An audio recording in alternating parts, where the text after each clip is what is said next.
మధురమైన వలపు వర్ణం. అతను ఒక పల్లెటూరులో పుట్టి పెరిగిన మోటి మనిషి. పెద్ద పెద్ద చదువులేమీ చదువుకోలేదు అతడు. కానీ రౌడీయిజమే అతనికి ఆయుధం. అతని పేరు చెప్తేనే చుట్టుపక్కల గ్రామాలు కూడా వణికిపోతాయి. అలాంటి 6 అడుగుల ఆజానుబావుడు సిటీలో పుట్టి పెరిగిన అపరంజి బొమ్మ లాంటి అమ్మాయిని మరొకరికి భార్య కాబోతుంది అని తెలిసినా కూడా ఆమెకు ఇష్టం లేకుండా ఒక రాత్రంతా ఆ అమ్మాయితో అతని కోరికను తీర్చుకున్నాడు. ఒక అందమైన పల్లెటూరులో 100 ఎకరాల పొలాన్ని వంటి చేతితో సాగు చేస్తున్న శివశంకర్కి ఎవరూ ఎదురు వెళ్ళలేరు. అతను పెద్దగా చదువుకోలేదు. 10th క్లాస్ కూడా పూర్తి చేయలేదు. అలాంటి శివశంకర్ ఇప్పుడు ఆ ఊరికి ప్రెసిడెంట్ కావాలని ఆశపడుతున్నాడు. కాదు కాదు, అందరూ కోరుకుంటున్నారు. అతని దగ్గర ఎంతోమంది పనిచేస్తున్నారు. ఆ ఊరు మొత్తాన్ని పోషించగల సత్తా ఉన్నవాడు శివశంకర్ మాత్రమే. మంచి వాళ్ళతో ఎప్పుడూ మంచిగానే ఉంటాడు. ఎవరైనా అతని ముందు తోక జాడిస్తే ఆ తోకని కత్తరిచ్చేస్తాడు.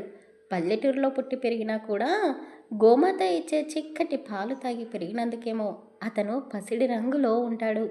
నల్లటి ఒత్తైన రింగు రింగుల జుట్టు, కొండలను సైతం ఢీకొట్టే శక్తి ఉంది. కండలు తిరిగిన శరీరం అతనిది. 6 అడుగుల ఎత్తుతో ఉంటాడు. అతని ముఖం ఎప్పుడూ గంభీరంగానే ఉంటుంది. పెళ్లి చేసుకుంటే ఇలాంటి వాడిని చేసుకోవాలి అని పడుచు అమ్మాయిలు, పెళ్ళైన వాళ్ళు కూడా మనసులోనే కోరుకునే కోరిక. కానీ అతనికి ఎవరూ ఎదురు వెళ్ళలేరు. దూరం నుండే అతన్ని చూస్తూ ఊహల్లోనే కాపురం చేస్తున్నారు అమ్మాయిలు. ఇక అతని ఇంటి విషయానికి వస్తే, ఎకరం పొలంలో కట్టుకున్న ఇల్లు అది. తరతరాల నుండి వస్తున్న ఇల్లు అది.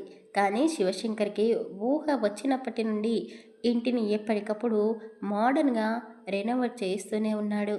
ఇంట్లో పని వాళ్ళు ఉంటారు. వీళ్ళది జమీందారుల వంశం. వీళ్ళ నానమ్మ రాజమణి, తాతయ్య గారు ఎప్పుడో చనిపోయారు. రాజమణి గారు మాత్రం ఇంకా బలంగా పుష్టిగా ఉన్నారు. ఆ ఇంటిని, ఇంట్లో ఉండే వాళ్ళని రాజమణి గారు ఇంకా ఆమె నోటి అదుపాజ్ఞలోనే ఉంచుకుంది.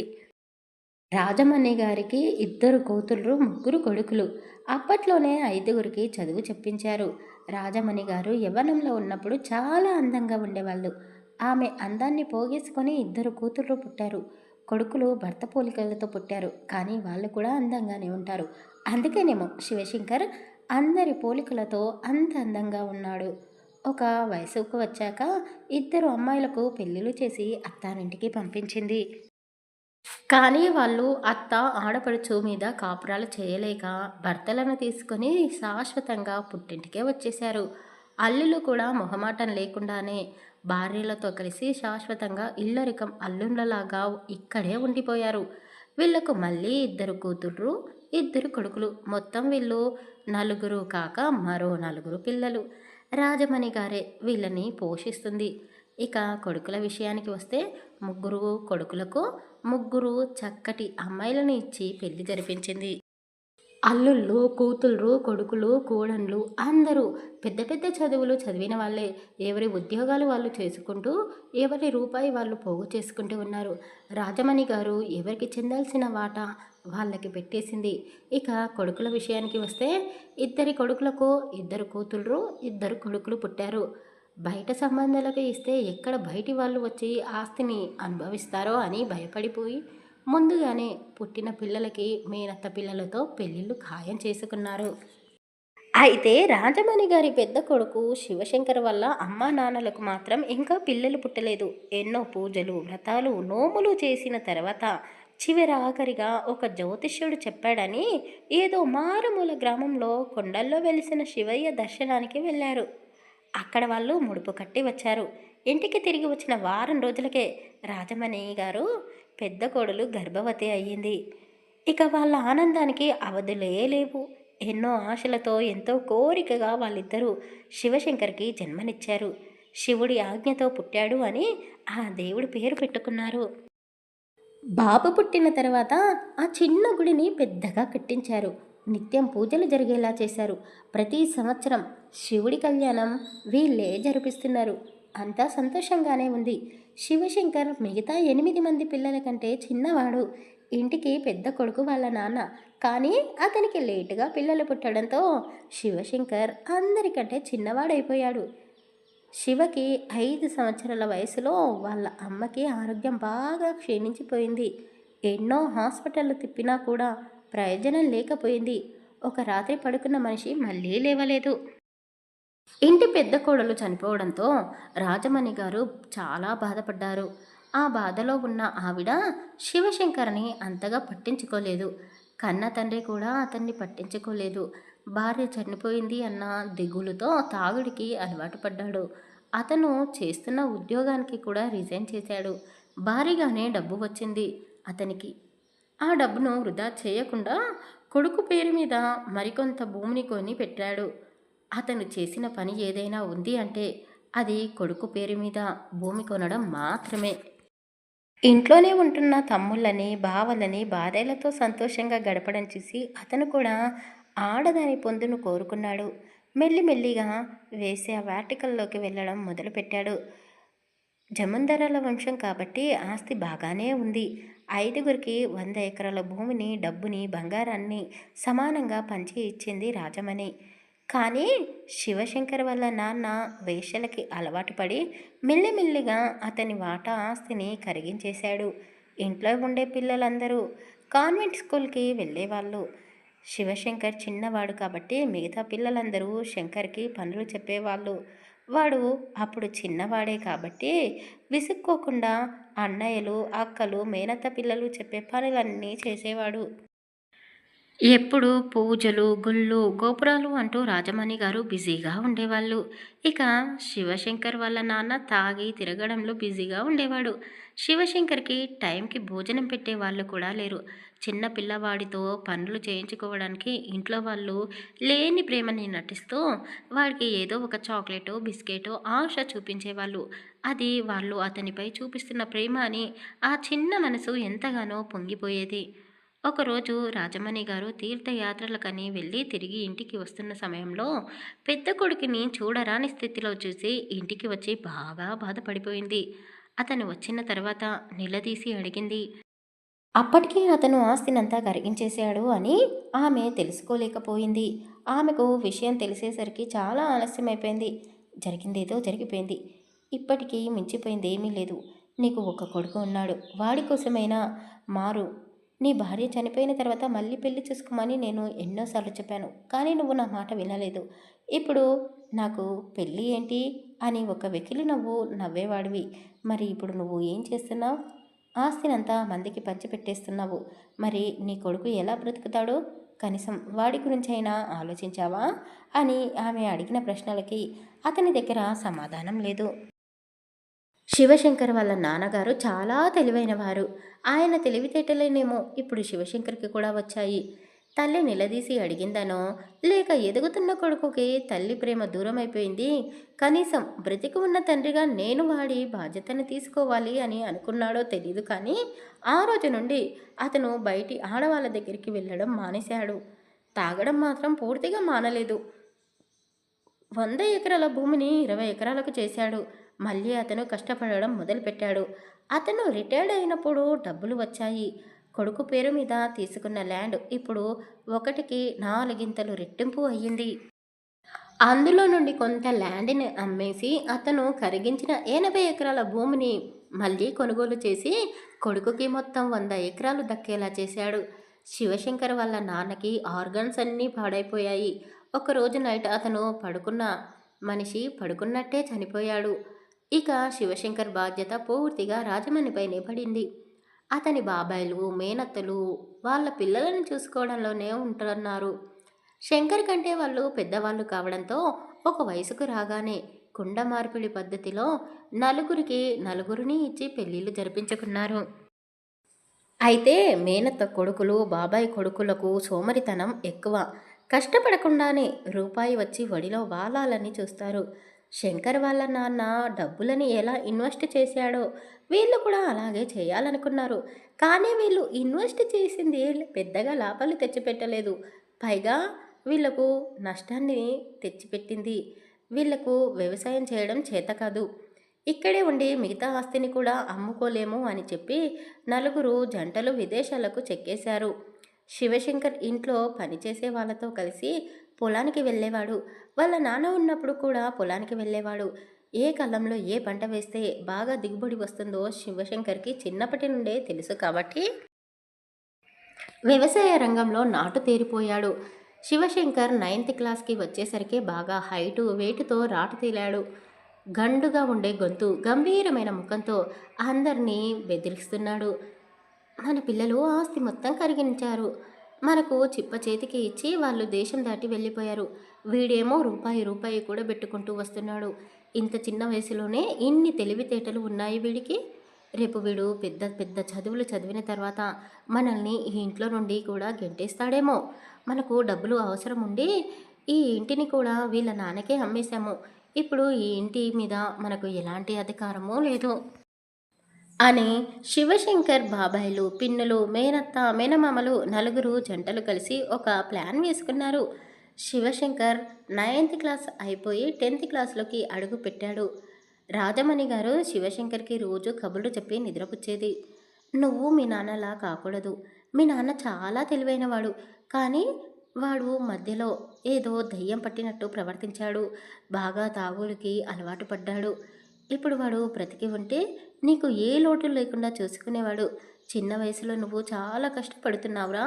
మీ నాన్నలా తాగుడికి అలవాటు పడకు. ఈ వయసులో పిచ్చి పిచ్చి కోరికలు కలుగుతాయి. ఆ అమ్మాయిల వైపు ఆడవాళ్ళ వైపు నువ్వు కన్నెత్తి చూడకూడదు అని రోజు చెప్తూ ఉండేది. పిల్లలకి మనం ఏది చెడు అని చెప్తామో అటువైపే వాళ్ళ ధ్యాస మల్లుతుంది.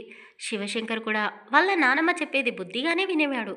కానీ కొందరి ప్రోత్సాహం వల్ల మెల్లిమెల్లిగా దొంగచాటుగా సిగరెట్ కాల్చడం మొదలుపెట్టాడు. చిన్న చిన్నగా తాగుడికి కూడా అలవాటు పడ్డాడు. వాళ్ళ నాన్న మగతనం గురించి ఆడవాళ్ళు మాట్లాడుకునే మాటలు విని అతనికి కూడా ఆ సుఖం కావాలనిపించింది. దొంగచాటుగా భార్యాభర్తలు కలిసి ఉండడం చూసేవాడు. చిన్నప్పటి నుండే కష్టపడుతున్నాడు. డబ్బులకి అతనికి కొదవలేదు. అతని డబ్బుతో ముందు ఒక ల్యాప్టాప్ తీసుకున్నాడు. ఆ తర్వాత ఫోన్ తీసుకున్నాడు. ఆ రెండిట్లో అతనికి ఇష్టమైన వీడియోస్ని చూస్తూ ఎంజాయ్ చేసేవాడు. వాళ్ళ నానమ్మకు తెలిస్తే ఎక్కడ బాధపడుతుందో అని మందు, సిగరెట్ని దొంగతనంగా మెయింటైన్ చేస్తూ ఉన్నాడు. ఒకరోజు వాళ్ళ పొలంలో ఎవరో తెలియని ఆడ, మగ ఇద్దరు గడ్డివాము చాటున పడుకొని ఉండడం చూశారు. ఆ మగ మనిషి శివశంకర్ని గమనిస్తూనే ఉన్నాడు. వాళ్ళు అక్కడి నుండి వెళ్ళేటప్పుడు శివశంకర్కి ఒక అడ్రస్ ఇచ్చాడు. ఆ అడ్రస్ దగ్గరికి కొంత డబ్బు పట్టుకొని వెళ్తే నీకు కావలసిన సుఖం దొరుకుతుంది అని చెప్పాడు. మొదట్లో అతను భయపడ్డాడు. నానమ్మకి తెలిస్తే చంపేస్తుంది, బాబాయిలు వాళ్ళు కూడా నన్ను కొడతారేమో అని భయపడి అతని కోరికల్ని కంట్రోల్ చేసుకుంటూ ఉన్నాడు. ఈ జనరేషన్ పిల్లలు చాలా ఫాస్ట్గా ఉన్నారు. వాళ్ళు చేస్తున్న తప్పేమిటో తెలుసుకోవడం లేదు. అతని వయసు పిల్లలే ఒక చీకటి గదిలో మితిమీరి ప్రవర్తించడం చూశాడు. ఇక ఆ దృశ్యం చూసినప్పటి నుండి శివశంకర్ కోరికలని ఆపుకోలేకపోయాడు. అతను కూడా ఆ అమ్మాయి దగ్గరికి వెళ్ళి నువ్వు నాకు కావాలి అని అడిగాడు. అతని ఉద్దేశం ఏమిటో ఆ పిల్లకి బాగా తెలుసు కాబట్టి సరే అని ఒప్పేసుకుంది. ఆ అమ్మాయి దగ్గర మొదటి అనుభవాన్ని రుచి చూశాడు శివశంకర్. పని పూర్తయిన తర్వాత ఆ పిల్లకి కొంత డబ్బు ఇచ్చాడు. ఆ అమ్మాయి పేదరికంలో ఉంది కాబట్టి ఆ డబ్బు తీసుకుంది. అప్పటి నుండి వాళ్ళిద్దరికీ కోరిక కలిగినప్పుడల్లా కలుస్తూనే ఉన్నారు. శివశంకర్ ఆమెకు డబ్బులు ఇస్తూనే ఉన్నాడు.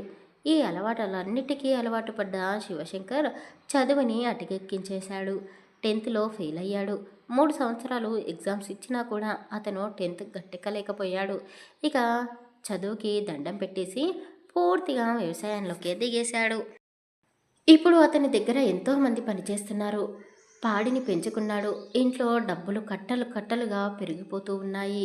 మేనత్త పిల్లలకి, బాబాయ్ పిల్లలకి ఇతనే ప్రతి నెల డబ్బులు పంపిస్తున్నాడు. అలాగే పచ్చళ్ళని, పొడులని అతను పండిస్తున్న ధాన్యాన్ని కూడా అన్నిటికీ డబ్బులు కట్టేసి విదేశాలకి పార్సల్స్ పంపిస్తున్నాడు. అక్కడికి వెళ్ళిన వాళ్ళు ఇతను పంపిస్తున్న డబ్బుతో సొంతంగా ఇల్లు కొన్నారు, సూపర్ మార్కెట్లు పెట్టుకున్నారు. శివశంకర్ పంపిస్తున్న డబ్బులతోనే వాళ్ళు బ్రతికేస్తున్నారు అక్కడ. ఇక శివశంకర్ వల్ల మేనత్తలు, బాబాయిలు ఉద్యోగాలకి రిటైర్మెంట్ అయిపోయారు. ఆ వచ్చిన పై డబ్బులను కూడా వాళ్ళు వాళ్ళ పిల్లలకే ఇచ్చుకున్నారు. ఇప్పుడు ఇంట్లో ఖాళీగా కూర్చొని శివశంకర్ కష్టంపై పడి తింటున్నారు. రోజుకి 3 పూటల వేడివేడిగా వండి పెట్టాల్సిందే వాళ్లకు. రాత్రి భోజనంలో, మధ్యాహ్నం భోజనంలో తప్పకుండా నాన్ వెజ్ ఉండాల్సిందే. ప్రతి పండుగకి వాళ్ళు బంగారం, పట్టు చీరలు కొనాల్సిందే. వాళ్ళు ఎంత డబ్బు అడిగితే అంతా శివశంకర్ కాదనకుండా ఇచ్చేస్తాడు. అంతా దాంట్లో శివశంకర్ బయటి వాళ్ళతో ఎలా ఉంటాడో, ఎలాంటి అలవాట్లకు అలవాటు పడ్డాడో రాజమణి గారికి మాత్రం తెలీదు. తెలియ చేయలేదు కూడా. నా మనవడు కష్టజీవి అని పొంగిపోయేది. ఇంట్లో ఉన్న అల్లుళ్ళు, కూతుళ్ళు, కోడళ్ళు, కొడుకులు నేను చెప్పినట్టే వింటున్నారు, ఇంకా నా మాటకి భయపడుతున్నారు అని భ్రమలోనే బ్రతికేస్తూ ఉంది. ఆమె ఎంత అరిచినా కూడా ఈ చెవితో విని ఆ చెవితో వదిలేసే రకాలు వాళ్ళు. ఆ విషయం ఆమె ఎప్పుడు తెలుసుకుంటుందో. ఒరేయ్ నాన్న, ఇప్పుడు నీకు పెళ్లి వయసు వచ్చింది, పెళ్లి చేసుకో, హాయిగా నీ పిల్లంతో కాపురం చేసుకో.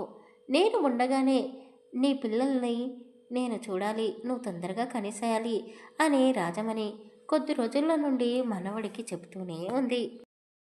చేసుకుంటా లేవే, ఏ అప్పలమ్మనో పుల్లమ్మనో మల్లమ్మనో అని నవ్వేసేవాడు. ఏ పనైతే ఏముందిరా, చూడ్డానికి పిల్ల చక్కగా ఉంటే చాలు అని రాజమణి అన్నది. అయ్యో నానమ్మ, నేను ఎక్కువగా చదువుకోలేదే. ఇప్పటి అమ్మాయిలు చదువులో చాలా ఫాస్ట్ ఉన్నారు. నాలాంటి వాటిని పెళ్లి చేసుకోవడానికి అందమైన అమ్మాయిలు ఇష్టపడడం లేదు. నువ్వు ఎక్కువగా ఆశపడకు. కళ్యాణం వచ్చినా కక్కొచ్చినా ఆగదు అని పెద్దవాళ్ళు మీరే అంటారు కదా. అలాగే నా కళ్యాణ గడియలు వచ్చినప్పుడు కూడా ఎవరు ఆపినా నా పెళ్ళి ఆగదులే అని చెప్పేసేవాడు. ఇతని జీవితం ఇలా ఉంది. మరి ఈ కథకి మరోవైపు సిటీకి దూరంగా శివశంకర్ వాళ్ళు ఉంటున్న ఊరికి దగ్గరలో ఒక రిసార్ట్ ఉంది. ఆ రిసార్టులో పెళ్లి వేడుకలు మొదలయ్యాయి. గౌరీవేట్ సూరజ్ అని రిసార్ట్ బయట బోర్డు వేసి ఉంది. జరగబోతున్న ఆ పెళ్లికి శివశంకర్కి కూడా ఆహ్వానం వెళ్ళింది. అక్కడికి వెళ్ళడం అతనికి ఏమాత్రం ఇష్టం లేదు. కానీ ప్రెసిడెంట్ అవ్వాలనుకుంటున్నాడు కాబట్టి అక్కడికి పెద్ద పెద్ద వాళ్ళు వస్తారు, వాళ్ళతో కలిసి మాట్లాడాలని అనుకున్నాడు. పెళ్ళికి వెళ్ళక తప్పలేదు. అతను కష్టంగానే రెడీ అయ్యి ఆ రిసార్ట్కి వెళ్ళాడు. వాళ్ళ పెళ్ళి బ్రహ్మముహూర్తంలో జరగబోతుంది. కానీ అందరూ నైట్ 8 కల్లా కళ్యాణ మండపానికి చేరుకున్నారు. శివశంకర్ ఊహించినట్టే అక్కడికి చాలా పెద్ద పెద్ద వాళ్ళు వచ్చారు. కానీ వాళ్ళు అతనితో మాట్లాడే పరిస్థితిలో లేరు. ఎప్పుడూ బిజీగా ఉండేవాళ్ళు ఆ పెళ్లిలో ఎంజాయ్ చేస్తున్నారు. ఫుల్గా డ్రింక్ తాగేసి ఉన్నారు. డీజే పాటలకి స్టెప్స్ వేస్తున్నారు. ఆ కళ్యాణ మండపం అంతా గందరగోళంగా ఉంది. శివశంకర్ కూడా డ్రింక్ చేస్తున్నాడు. కానీ అతన్ని కొన్ని కళ్ళు గమనిస్తూనే ఉన్నాయి. చిన్నప్పటి నుండి తాగుడికి అలవాటు పడ్డ అతని బాడీ స్టామినా ఏంటో వాళ్ళకి బాగా తెలుసు. అందుకేనేమో అతను తాగుతున్న బాటిల్లో ఏవో కొన్ని టాబ్లెట్స్ని కలిపారు. ఆ బాటిల్ మొత్తం తాగినా కూడా అతనికి ఏమీ కాదు. లైట్గా మత్తు వస్తుంది. ఆ తర్వాత హాయిగా నిద్రపోయేవాడు. కానీ ఆ టాబ్లెట్స్ ప్రభావం ఇప్పుడు అతనికి గాల్లో తేలినట్టుగా అనిపిస్తుంది. అతని శరీరం ఆడదాని పొందు కోరుకుంటుంది. అసలు నాకేమైంది? ఎప్పుడూ ఇలా జరగలేదు. అయ్యో! ఎదురుగా ఎవరు ఉన్నారో కూడా అర్థం కావడం లేదు. ఇప్పుడు నేను ఏం చేయాలి అని అనుకుంటూనే కూల్ వాటర్ని తలపై పోసుకున్నాడు. అయినా సరే అతనికి ఆ మత్తు వదలడం లేదు. ఆ రిసార్ట్లో నైట్ స్టే చేయడానికి రూమ్స్ని కూడా అలో చేశారు. అతన్ని గమనిస్తున్న ఆ మనుషులు వెయిటర్ని పిలిచి శివశంకర్ని పలానా గదిలోకి పంపించమని చెప్పారు. ఆ వెయిటర్ వాళ్ళు చెప్పినట్టుగానే శివశంకర్ని పట్టుకొని తీసుకుని వెళ్ళాడు. ఒరేయ్, నువ్వు అమ్మాయివా అబ్బాయివా, ఎవరైనా పర్వాలేదు, నువ్వు నాతో ఈరోజు నైట్ అంతా గడపాలి అంటూ అతన్ని దగ్గరికి తీసుకోబోతున్నాడు. వామ్మో, వీడు తేడాలాగా ఉన్నాడు, నన్ను ఏదైనా చేస్తాడేమో అని ఆ వెయిటర్ భయపడిపోయాడు. శివశంకర్ అన్న బరువుని అతను మోయలేకపోతున్నాడు. సార్, నాకు ఆయాసం వస్తుంది, వాటర్ తాగేసి వస్తాను, మీరు ఇక్కడే ఉండండి అని చెప్పి ఆ వెయిటర్ వాటర్ తాగడానికని వెళ్ళాడు. అతను తిరిగి వచ్చేసరికి శివశంకర్ అక్కడ లేడు. ఇక్కడికి వెళ్ళాడు.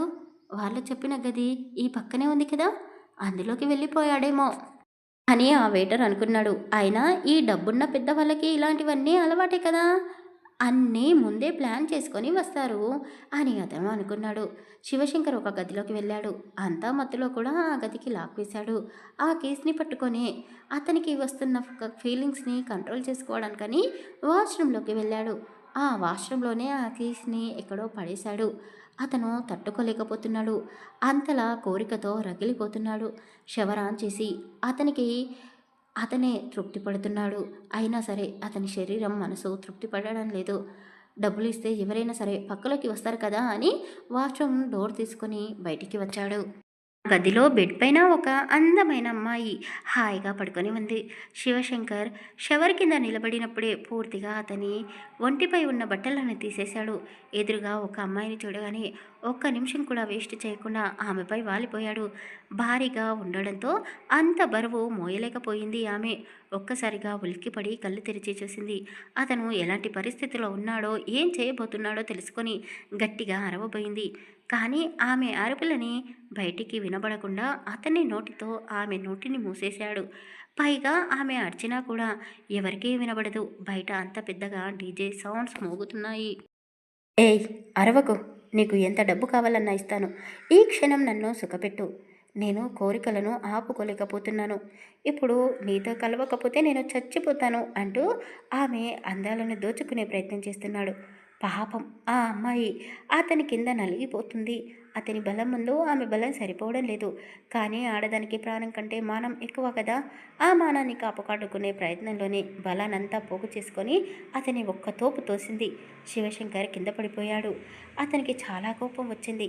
ఏయ్, నన్నీ తోసేస్తావా అంటూ పైకి లేచి నిలబడ్డాడు. నగ్నంగా ఉన్న అతన్ని చూసి ఆమె భయపడిపోయింది. ఏయ్, ఏమైందే నీకు? డబ్బిస్తానని చెప్పాను కదా, ఎంత కావాలి? ఎందుకనే నీలాంటి అందమైన ఆడవాళ్ళు పొగరు చూపిస్తారు? పెళ్ళైన ఆడవాళ్ళు, పెళ్ళి కాని అమ్మాయిలు అందరూ నా మొగతనానికి పడి చచ్చిపోతున్నారు. నువ్వెంత అంటూ అతని మొగతనాన్ని ఆమెకి చూపిస్తూ అసభ్యకరమైన మాటలు మాట్లాడాడు. ఆమెకి ఏం చేయాలో అర్థం కావడం లేదు. మెల్లిగా లేచి డోర్ దగ్గరికి వెళ్ళింది. కానీ ఆ డోర్ లాక్ చేసి ఉంది. అతను బలవంతంగా ఆమెని ఎత్తుకొని మంచంపైకి విసిరేశాడు. ఎంతకీ ఆమె లొంగడం లేదు అని బెడ్షీట్ తీసుకొని ఆమె చేతులని కట్టేశాడు. బలవంతంగానే ఆమెపై వాలిపోయాడు. కాళ్ళతో ఆమె తంతున్నా కూడా అవన్నీ భరిస్తూనే ఉన్నాడు. ఒకవైపు అతనికి కట్టలు తెంచుకున్న కోరికలు, మరోవైపు ఆమెపై కోపం, పంతం అన్నీ ఆ అమ్మాయిపై చూపిస్తూ బలవంతంగా ఆమె బట్టలను తీసేసి ఇష్టం వచ్చినట్టు సబ్ చేస్తూ కొరుకుతూ ఆమెలోకి అతను ప్రవేశించాడు. ఒక్కసారిగా ఆ అమ్మాయి నొప్పితో విలవిలలాడుతూ గట్టిగా అరిచింది. కన్నీళ్లు పెట్టుకుంటూ, ఒరేయ్, ఏం చేస్తున్నావురా? తెల్లవారితే నాకు పెళ్ళి, ఇప్పుడు నువ్వు వచ్చి ఇలా చేయడం న్యాయమేనా అని ఏడుస్తూ అడిగింది. ఆమె పెదాలు కదులుతున్నాయి. ఏదో మాట్లాడుతుంది. కానీ అది అతనికి అర్థం కావడం లేదు. శివశంకర్ ఇప్పటి వరకు ఎంతోమంది ఆడవాళ్లతో గడిపాడు. ఎవరి దగ్గర పొందని సుఖం ఆమె దగ్గర పొందుతున్నాడు. అది అతనికి బాగా నచ్చింది. మామూలుగా అయితే అతను తొందరగా అలిసిపోడు. మరి అలాంటిది ఇప్పుడు పిచ్చి పట్టిన వాడిలా ప్రవర్తిస్తున్నాడు. ఇక ఆగుతాడా? ఇష్టం వచ్చినట్టు చేస్తూ ఎన్నో డట్టి మాటలు మాట్లాడుతూ కోరిక తీరా, ఆశ తీరా, మనసు తృప్తి పడేలా ఆమెతో అతని కోరికని తీర్చుకుంటున్నాడు. కథ కొత్త కథ. ఇంకా ప్రేమ వలన స్టోరీ కంప్లీట్ అవ్వలేదు. ఆ స్టోరీని ఫుల్ లెంత్ స్టోరీగా మీ ముందుకి తీసుకురావాలనుకుంటున్నాను. ఈ స్టోరీ యొక్క సెకండ్ పార్ట్ కావాలి అనుకుంటే మన ఛానల్ని సబ్స్క్రైబ్ చేసుకోండి. అలాగే ఒక్క దెబ్బకే 1000 సబ్స్క్రైబర్స్ వచ్చేలా చేయండి. ఇక ఈ స్టోరీ కనుక మీకు నచ్చితే ప్లీజ్ తప్పకుండా లైక్ చేసి కామెంట్ చేయండి. అలాగే కొత్త వాళ్ళు ఎవరైనా ఉంటే మన ఛానల్ని సబ్స్క్రైబ్ చేసుకోండి.